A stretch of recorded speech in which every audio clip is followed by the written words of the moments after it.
자, 18장 12절에서 23절입니다.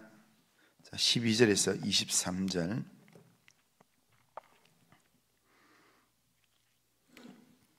자, 12절에서 23절 한 절씩 교독하겠습니다. 갈리오가 아가야 총독되었을 때에 유대인이 일제히 일어나 바울을 대적하여 법정으로 데리고 가서 말하되 이 사람이 율법을 어기면서 하나님을 경외하라고 사람들을 권하다 하거늘. 바울이 입을 열고자 할 때에 갈리오가 유대인들에게 이르되 너희 유대인들아, 만일 이것이 무슨 부정한 일이나 불량한 행동이었으면 내가 너희 말을 들어주는 것이 옳거니와, 만일 문제가 언어와 명칭과 너희 법에 관한 것이면 너희가 스스로 처리하라. 나는 이러한 일에 재판장 되기를 원하지 아니하노라 하고 그들을 법정에서 쫓아내니 모든 사람이 해당장 소스데네를 잡아 법정 앞에서 때리되 갈리오가 이 일을 상관하지 아니하니라. 바울은 더 여러 날 머물다가 형제들과 작별하고 배 타고 수리아로 떠나갈새 브리스길라와 아굴라도 함께 하더라. 바울이 일찍이 서원이 있었으므로 갱그레아에서 머리를 깎았더라. 에베소에 와서 그들을 거기 머물게 하고 자기는 회당에 들어가서 유대인들과 변론하니 여러 사람이 더 오래 있기를 청하되 허락하지 아니하고 작별하여 이르되 만일 하나님의 뜻이면 너희에게 돌아오리라 하고 배를 타고 에베소를 떠나 가이사랴에 상륙하여 올라가 교회의 안부를 물은 후에 안디옥으로 내려가서 얼마 있다가 갈라디아 부르기아 땅을 차례로 다니며 모든 제자를 굳건하게 하니라. 아멘.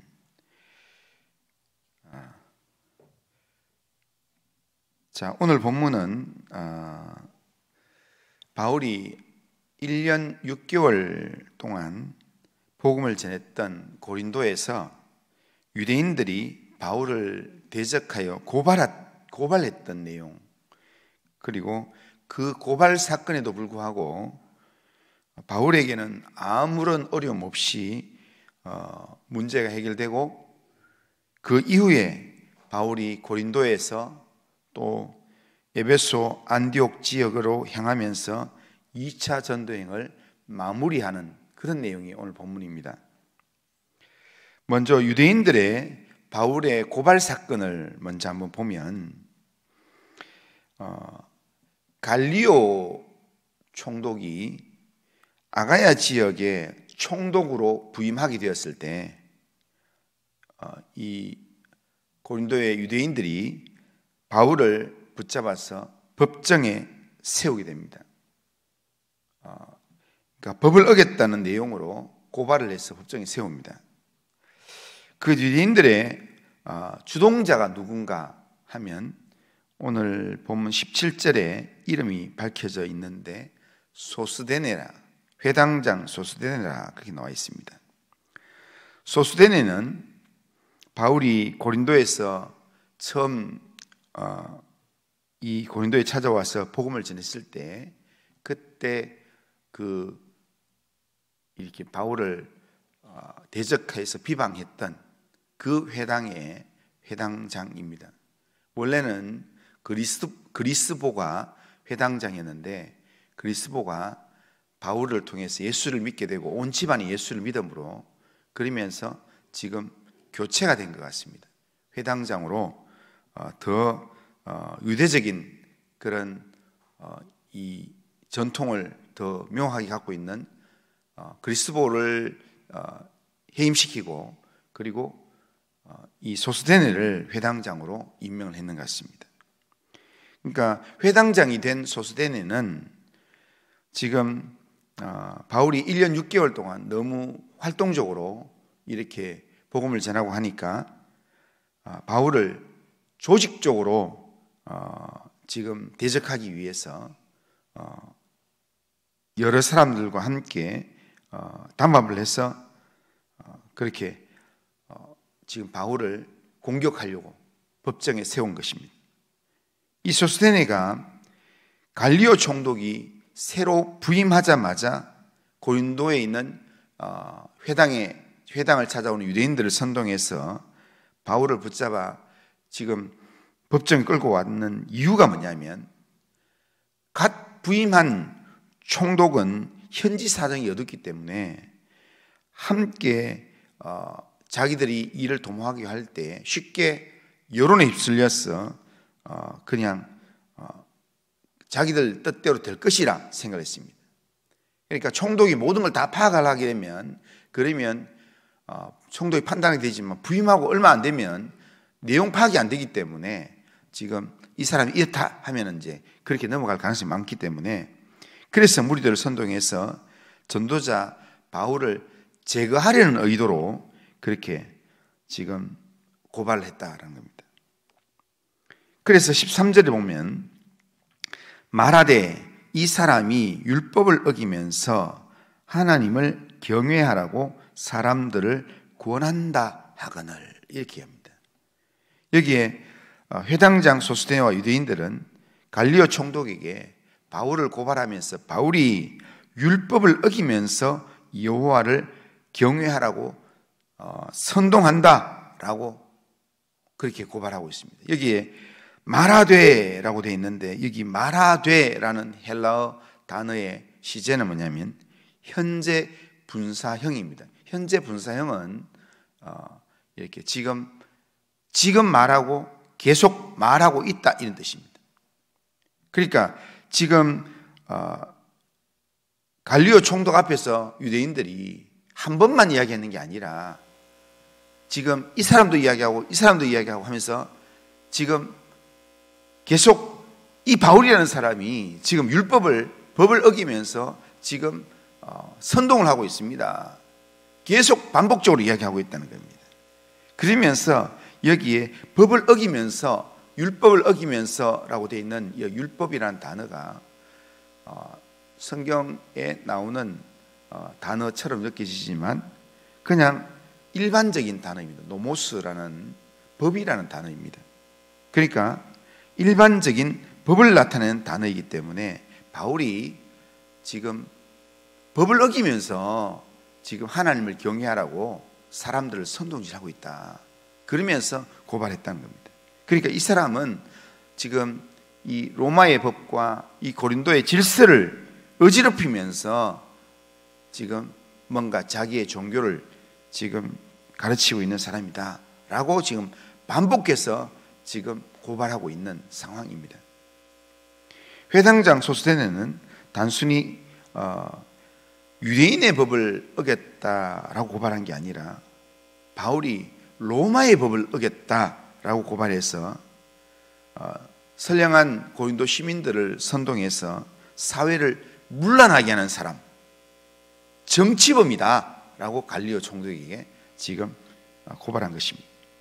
그러니까 하나님에 대한 신앙의 문제를 가지고 지금 서로 이 유대인과 지금 바울과의 신앙적인 색깔이 다른 이 문제 가지고 서로 공격을 하는데, 유대인들이 바울을 공격하는데 신앙적인 그 문제 때문에 시작했지만 바울을 죽이려고 할 때는 로마법과 관련된 사회 정치 문제로 바꿔가지고 로마 총독에게 정치범으로 지금 고발하고 있는 것입니다.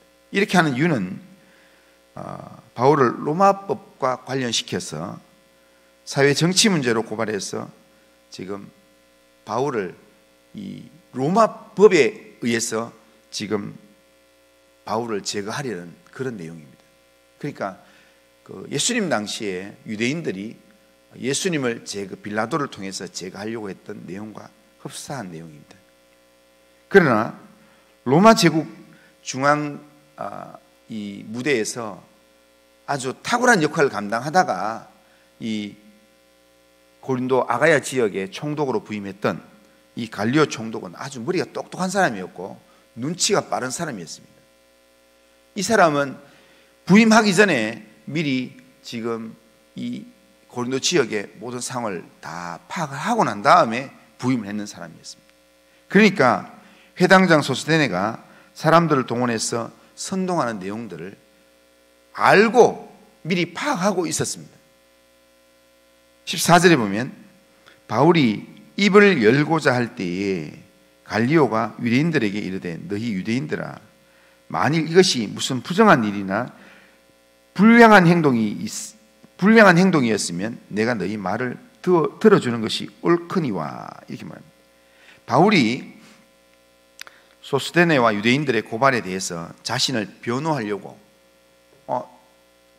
그게 아니다, 내가 할 말 있다 하면서 말하려고 하니까 갈리오가 바울 보고 너 할 말 안 해도 괜찮다, 말하지 마라 하면서 바울에게 말을 자기 변호할 수 있는 말할 그런 걸 하지 말라고 하면서, 그러면서 갈리오 총독이 바울의 변호도 필요 없다고 하면서 유대인들에 대해서 딱 대답을 하는데, 무슨 부정한 일이나 불량한 행동을 저질렀다면 내 재판하는데 그렇지 않으면 나는 재판 못한다.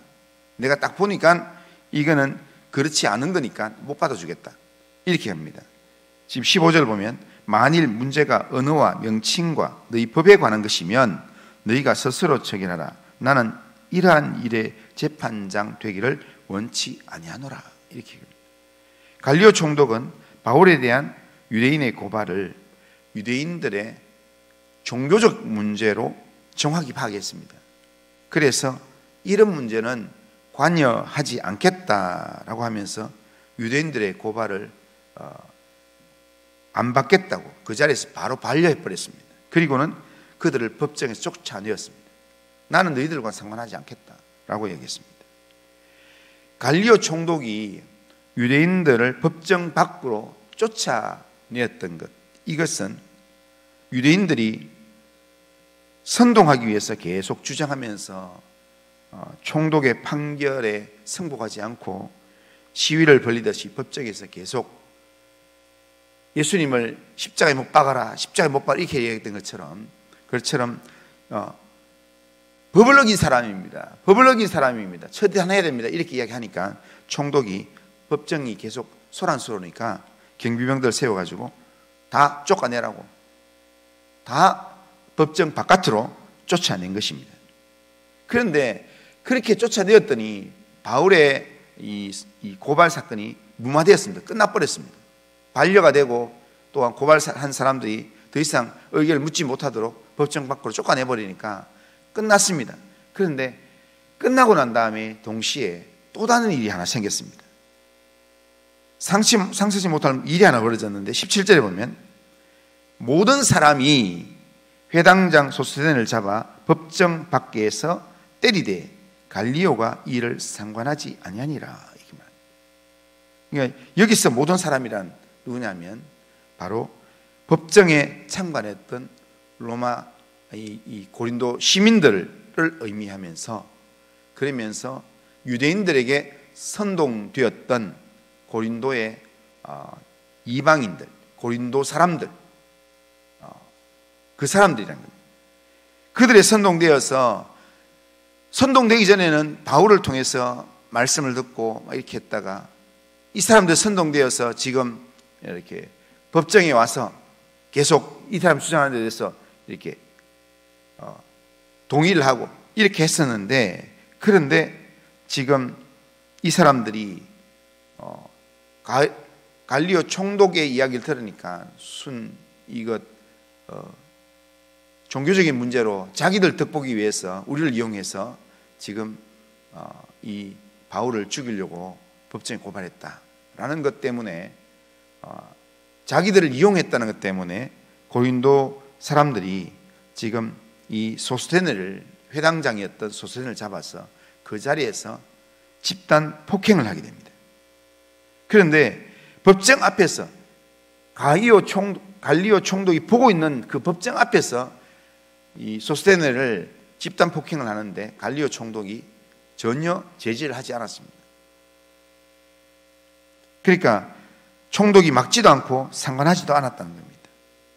이것이 어떤 내용인가 하면 사도행전 18장 10절에 보면 바울이 고린도에 와서 말씀에 붙잡혀서 열심히 전도했더니 그랬더니 많은 사람들이 예수를 믿었는데 그런데 바울을 대적하여서 비방하는 사람들이 너무 많았습니다.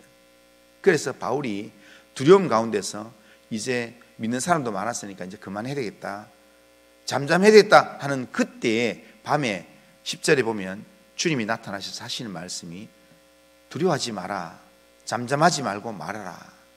그러면서 아무도 너를 대적하여 너를 해롭게 하지 못하리라. 내가 너와 함께해서 너를 지켜줄 것이다 이야기하고, 그리고 이 성중에는 아직도 구원받아야 될 백성들이 많다, 잠잠하지 말고 두려워하지 마라 라고 주님께서 약속을 하셨습니다. 그 약속을 믿고 바울이 거기서 두려움을 내려놓고 거기서 1년 6개월 동안 말씀을 가르친 겁니다. 그런데 그 가르치는 동안에 여전히 이 유대인 중심으로, 소스테네 중심으로 바울을 공격하고 바울을 치려고 하는 여러 가지 어려움의 상황들은 항상 도사리고 있었습니다. 그런데 그 사건의 절정이 뭐냐면 바울이 1년 6개월을 마무리할 때 법정에 끌려가서 그렇게 고발당하는 사건이었습니다. 그런데 이 고발 사건으로 바울이 어려움 당하는 게 아니라 이 고발 사건으로 갈리오 총독이 바울의 손을 들어줘 버리고, 그리고 고린도에 있는 많은 시민들은 지금 바울을 공격했던 소스테네를 집단 폭행을 하면서 바울을 건드리지 마, 그렇게 모든 내용이 일단락된 것입니다. 그러니까 그렇게 보면 소스테네와 유대인들은 바울을 정죄하고 죽이기 위해서 부단히 애를 썼고 오랫동안 준비해서 그렇게 법정에 세웠지만, 그러나 주님께서는 약속하신 말씀대로 바울을 자기 변론 한마디 안 하는데도 불구하고 안전하게 지켜주셨고, 오히려 바울이 보는 앞에서 소스테네가 오히려 어려움을 당하도록 하나님께서 바울을 위해서 그렇게 하셨다는 겁니다. 신실하신 주님께서 앞에서 약속하신 그 말씀대로 바울을 위해서 그 말씀 한마디도 틀리지 않도록 하나님께서 그렇게 역사해 주셨다는 겁니다. 그래서 바울은 그 이후에 고린도에 체류하는 동안에 아무런 어려움 없이 고린도에서 복음을 전할 수 있었고, 그래서 거기 더 머물다가 또 이제 수리아 지역으로 떠나서 갱그레아와 에베소로 가서 거기서 가이사랴 올라가서 안디옥까지 2차 전도여행을 마무리합니다. 이 모든 내용 속에서 바울이 신실하신 주님을 자기가 경험했기 때문에 자기도 주님 앞에 충성스러운 사역을 감당하리라, 그런 마음으로 어느 지역에서는 정말 유대인처럼 행동해야 되면 유대인처럼 하고, 또 헬라인처럼 행동해야 되면 헬라인처럼 행동해서 어떻게든 복음이 전해지도록 바울이 그렇게 했다는 겁니다.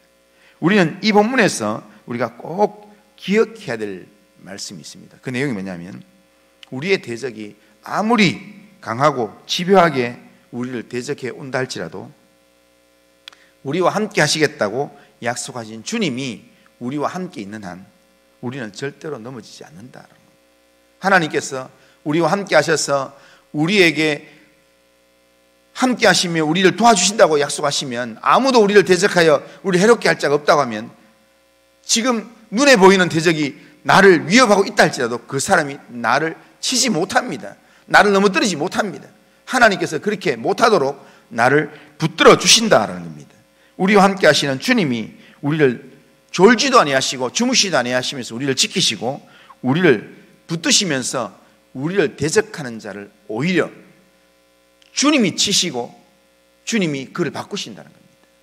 소스테네가 회당장으로서 유대인들의 주동자가 되어서 바울을 치려고 했습니다. 그런데 그 이후에 소스테네는 많은 사람들이 보는 앞에서 몰매를 당했습니다. 그리고는 바울 앞에 서지 못하게 만들었습니다. 그런데 나중에 어떻게 됐습니까? 이 소스테네가 결국에는 바울을 통해서 예수를 믿게 되고, 그리고 바울의 동력자가 됩니다. 그래서 고린도에 있지 못하고 바울이 떠날 때에 이 바울과 함께 같이 떠나는 같이 전도여행을 다니는 그런 사람이 됩니다. 그래서 고린도전서 1장 1절에 보면 바울이 고린도 교회에 편지를 하면서, 그러면서 바울이 고린도 교회에 편지한다 라고 하면서 거기에 누구를 포함시켰는가 하면 고린도전서 1장 1절에 보면 하나님의 뜻을 따라 그리스도 예수의 사도로 부름을 받은 바울과 형제 소스데네는 이렇게 이야기합니다. 그러니까 고린도 사람들한테 복음을 전했던 바울도 유명하지만 소스데네 하면 고린도 사람들이 모르는 사람이 없다는 겁니다. 이 사람도 지금 예수를 믿어서 지금 나와 동역자가 되어서 너희들에게 지금 편지한다 이렇게 이야기합니다. 그러니까 주님은 진짜 대단하신 분입니다. 바울을 죽이기 위해서 그렇게 이렇게 대적했던 그 사람을 많은 사람들 앞에서 처단하시고 난 다음에 그걸로 끝내는 게 아니라 그 사람을 복음을 듣게 만들어서 복음의 사람으로 바울의 동역자가 되도록 평생을 바울을 따라다니면서 함께 복음을 전하는 동역자가 되도록 하나님께서 그렇게 만들어 가셨다는 겁니다. 이 하나님이 오늘 우리가 믿고 있는 하나님입니다. 하나님은 신실한 하나님이기 때문에 우리에게 말씀하신 내용은 절대로 그냥 모른 척하지 않으십니다. 하나님께서 약속하신 말씀대로 우리의 삶 가운데 반드시 이루시는 신실하신 하나님이십니다. 오늘도 하나님 앞에 예배를 드리면서 이런 신실하신 하나님을 의지하면서 내게 약속하신 말씀은 반드시 이루시는 좋으신 하나님이시다라는 그 주님을 우리가 믿고 의지하면서 내게 주신 말씀을 믿음으로 붙들고 하나님 앞에서 오늘도 신실하게 충성스럽게 하나님 앞에 예배하며 하나님만을 높이는 그런 예배자로 오늘도 하나님 앞에 살아가는 성도님들 다 되시기를 주님의 이름으로 축원합니다. 그리고 하신 하나님 아버지, 오늘도 우리의 삶을 하나님께 맡기며 하나님 의지하며 하나님 앞에 하나님 또 이 하루를 시작합니다. 하나님 아버지, 우리를 긍휼히 여기시고 하나님 우리에게 약속하신 말씀은 말씀하신 그대로 하나님 반드시 이루시는 신실하신 주님이라 말씀하셨사오니 하나님 아버지, 오늘도 신실하신 주님을 예배하며 주의 말씀에 귀를 기울이며 주님을 온전히 의지하는 자로 이 하루 살아갈 수 있도록 인도하여 주시옵소서. 오늘도 우리의 삶을 주님께 맡깁니다. 주님이 함께 하시고 은혜 내려 주옵소서. 예수님의 이름으로 기도드립니다. 아멘. 하늘에 계신 우리 아버지여, 이름이 거룩히 여김을 받으시오며 나라가 임하시오며 뜻이 하늘에서 이루어진 것 같이 땅에서도 이루어지이다. 오늘 우리에게 일용할 양식을 주시옵고 우리가 우리에게 죄 지은 자를 사해 준 것 같이 우리 죄를 사해 주시옵고 우리를 시험에 들게 하지 마시옵고 다만 악에서 구하시옵소서. 대개 나라와 권세와 영광이 아버지께 영원히 있사옵나이다. 아멘.